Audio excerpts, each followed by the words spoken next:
కోట ఈ పేరు వినగానే మనలో చాలామందికి గుర్తొచ్చేది పోటీ పరీక్షలు, ర్యాంకులు. అవును. కాని గత కొన్నేళ్లుగా ఆ పేరుతో పాటు విద్యార్థుల ఆత్మహత్యలు అనే విషాదకరమైన వార్తలే ఎక్కువగా వినిపిస్తున్నాయి. నిజమే. మనకందిన ఒక వీడియో ఆధారం చూస్తే 2026 జనవరి వచ్చినా ఈ పరిస్థితి ఏమీ మారలేదనిపిస్తోంది. ఈ సంవత్సరం మొదట్లోనే కొన్ని కేసులు. అవును. ఇది చాలా ఆందోళన కలిగించే విషయం.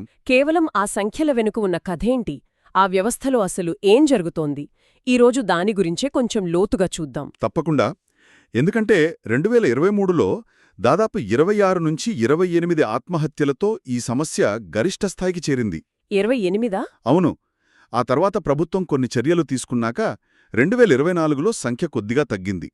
కానీ 2025, 2026లో మళ్లీ పెరుగుదల కనిపిస్తోంది. అంటే చర్యలు పనిచేయలేదంటారా? ఇది కేవలం అక్కడక్కడ జరిగే సంఘటనలు కాదు, ఇదొక వ్యవస్థాగత వైఫల్యమని సుప్రీంకోర్టే రాజస్థాన్ ప్రభుత్వాన్ని ప్రశ్నించింది. వ్యవస్థాగత వైఫల్యమన్నారు కదా, అంటే ఈ ఒత్తిడి ఎక్కడ మొదలవుతుంది?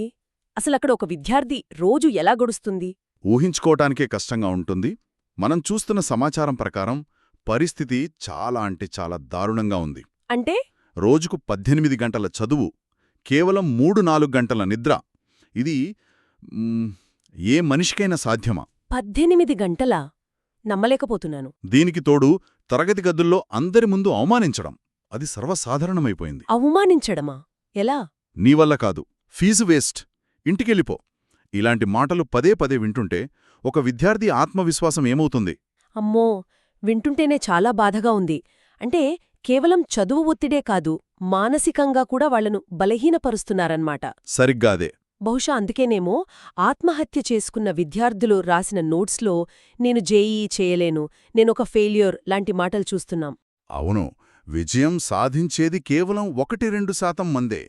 మరి మిగిలిన 98% మంది వాళ్లంతా తాము పనికిరాని వాళ్లం అనే భావనతో బయటకు రావాల్సి వస్తుంది. ఒత్తిడిని తట్టుకోవడానికి విద్యార్థులు కొన్ని తప్పుడు మార్గాలు పడుతున్నారు. తప్పుడు మార్గాలా? ఏంటవి? ఈ వ్యవస్థలో కొన్ని చీకటి కోణాలు కూడా ఉన్నాయి. ఉదాహరణకు మోడాఫినిల్. మోడాఫినిల్ అదొక రకమైన స్మార్ట్ డ్రగ్. ఏకాగ్రతను పెంచుతుంది. నిద్రను ఆపుకొని గంటల తరబడి చదవడానికి విద్యార్థులు దీనిపై ఆధారపడుతున్నారు. నిజమా? ఇది చట్టవిరుద్ధం కాదా? చట్టవిరుద్ధమే. ఆరోగ్యానికి కూడా చాలా ప్రమాదకరం. అయినా విజయం కోసం ఇదొక మార్గంగా ఎంచుకుంటున్నారు. ఇది చాలా ఆశ్చర్యంగా ఉంది. కేవలం ఇదేనా? ఇంకా ఏమైనా ఉన్నాయా? ఉన్నాయి. కోచింగ్ సెంటర్లు కూడా తమ మార్కెటింగ్ కోసం నకిలీ ర్యాంక్ జాబితాలను ప్రచారం చేస్తున్నాయి. అంటే లేని విజయాన్ని ఉన్నట్లు చూపిస్తున్నారా? అవును.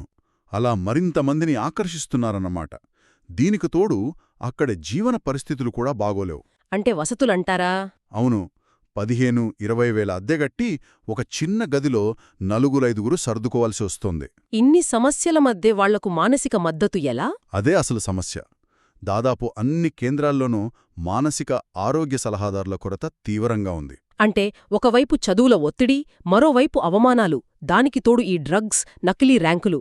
నిజంగా ఒక ప్రెజర్ కుక్కర్ వాతావరణంలాగే ఉంది. కరెక్ట్. ఈ కోటా మోడల్ ఇప్పుడు విజయవాడ, హైదరాబాద్ వంటి మన నగరాలకు కూడా వ్యాపిస్తోందంటున్నారు. ఇది మరింత ఆందోళన కలిగించే విషయం తదా? ఖచ్చితంగా. ఈ సమస్య కోటాతో ఆగిపోయేది కాదు. అయితే దీనికి కొన్ని పరిష్కార మార్గాలు కూడా ఉన్నాయి. సరే, అవేంటో చెప్పండి. ముఖ్యంగా తల్లిదండ్రులు. వాళ్లు తమ పిల్లల మార్కుల కన్నా వారి మానసిక ఆరోగ్యానికి ఎక్కువ ప్రాధాన్యత ఇవ్వాలి. వాళ్లతో ఓపెన్గా మాట్లాడాలి. అవును, అది చాలా ముఖ్యం. అలాగే విద్యార్థులు కూడా తమ సమస్యల గురించి మాట్లాడటానికి భయపడకూడదు. ఇవి వ్యక్తిగత స్థాయిలో తీసుకోవాల్సిన జాగ్రత్తలు. మరి వ్యవస్థాగతంగా ఎలాంటి మార్పులు రావాలి? వ్యవస్థలో ఖచ్చితంగా మార్పులు రావాలి. ప్రతి కోచింగ్ సెంటర్లో తప్పనిసరిగా కౌన్సిలర్లను నియమించాలి. విద్యార్థులను బహిరంగంగా అవమానించడాన్ని నిషేధిస్తూ కఠినమైన నియమాలు తీసుకురావాలి. పోటీ పరీక్షల ఒత్తిడిని తగ్గించే ప్రత్యామ్నాయ మార్గాలను కూడా చూడాలి. తల్లిదండ్రుల మద్దతు, హెల్ప్ లైన్లు, కౌన్సిలర్లు ఇవన్నీ ఖచ్చితంగా అవసరమైనవే. కాని నాకో ఆలోచన వస్తోంది. ఏంటది? కేవలం 1-2% మంది మాత్రమే విజయం సాధించేలా డిజైన్ చేసిన ఒక వ్యవస్థలో ఈ వ్యక్తిగత స్థాయి పరిష్కారాలు ఈ భారీ సమస్యను పూర్తిగా పరిష్కరించగలవా?